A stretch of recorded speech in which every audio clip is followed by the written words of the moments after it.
For both of you guys, a weird kind of stat where all the turnovers came off of West Virginia steals. What did the Mountaineers do in that game that was different than maybe what you'd seen so far this season? I say that was real physical with us, creating turnovers, speeding us up a little bit, but it's just something that we got to get back in the gym and get better at. Yeah, I'd agree with that. They played pretty physical and played in the gaps quite a bit, so the same driving lanes we've had a lot of other games weren't there. For you, Nate, obviously the ball hasn't gone in from the perimeter the way that you probably would have liked or it has in the past in your career. How do you kind of work through the shooting slump that you're battling right now?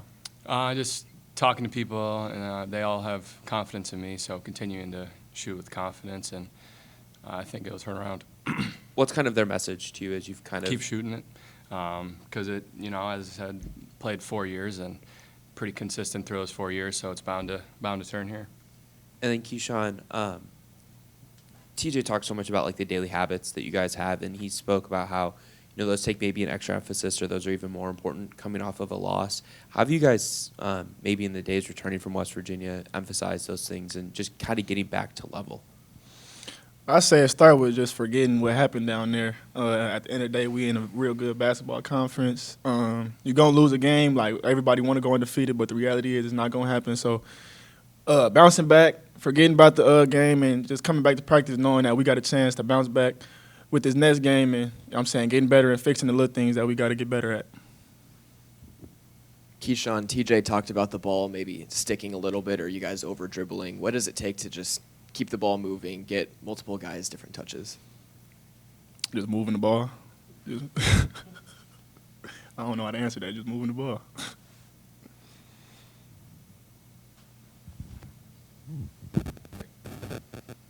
Nate, how have you noticed opposing teams defending you guys differently since Milan went down, and what are some things that you guys have been doing to try to combat that to still be effective offensively? Yeah, obviously Milan's a phenomenal shooter, so they got to stay pretty close to him. So it's a little different with him not out there in terms of floor spacing, but we've put in a lot of different things now, and since we've seen it last game, in order to kind of go against that.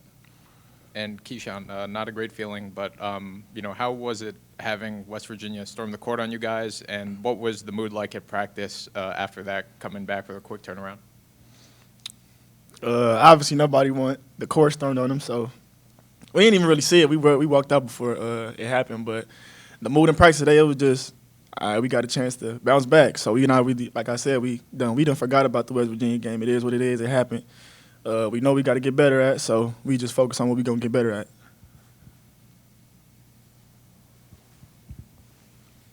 For both of you guys, just in practice or maybe in a game or shooting around, after hours, what's the furthest out you've seen Curtis Jones try and shoot from?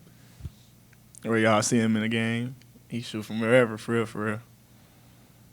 Is there a moment in practice or anything like that you're he shoot man, him like how you shoot him in a game, that's where you shoot him at in practice. Like, in the transition drill, he'll stop. But after the eye, and just shoot it. Like, it's the same thing that happened in the game. Because for either one of you guys, Keshon, you referenced it.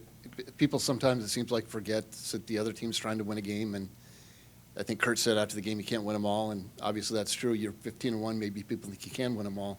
But you guys know better. How would you describe just how tough it is to win at the clip you guys are winning at, and to not let one loss become two, sort of thing?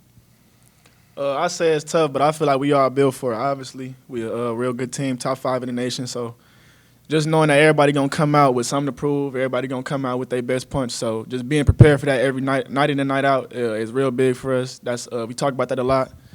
So it's just real big, honestly, because everybody going to come out with their best shot. How much can you feel that you're getting everybody's best shot on the road, especially? You could feel it a lot. People be talking a little bit more, like, that don't even be talking during the game. They just be saying stuff. So it's a lot of different personalities that come out versus when you going against a top 5 team in the nation, and we got to be ready for that.